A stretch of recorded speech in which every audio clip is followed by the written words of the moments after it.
అందుకే ఆయన రాశాడు, త్రోసి వేసిన రాయిని మూలరాయిగా మార్చాడు. ఆమేన్.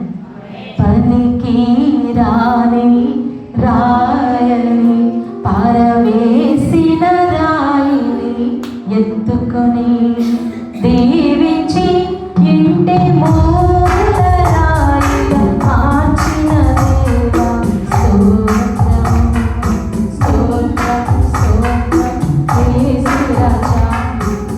జీవించుటనే కృపయేగా స్తోత్రం, స్తోత్రం యేసు రాజా.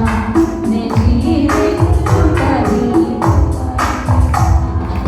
Praise the lord. పనికి రాని వాళ్ళని, త్రోసి వేసిన వాళ్ళని దేవుడు ఎన్నుకుంటాడు. శిష్యులను ప్రభు ఎన్నుకున్నాడు. చేపలు పట్టే వాళ్ళని ఎన్నుకున్నాడు. హల్లెలూయా.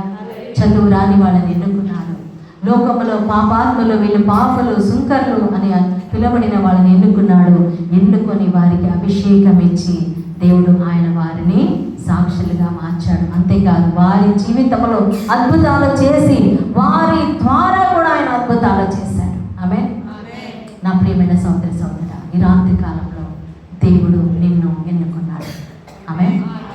దేవుడు నిన్ను పిలిచాడు, తన మహిమనిస్తున్నాడు. దేవుడు నిన్ను పవిత్రపరుస్తున్నాడు. తన సాక్షిగా, తన ప్రవక్తగా నిన్ను నిలబెట్టుకుంటూ ఉన్నాడు. కాబట్టి నీ జీవితంలో ఉన్న ఏ సమస్య గురించి నువ్వు బాధపడద్దు, నీ వ్యాధుల గురించి బాధపడకు. నీలో ఉన్నవాడు ఈ లోకంలో ఉన్న వానికంటే గొప్పవాడు. అందరు లేచి నిలబడి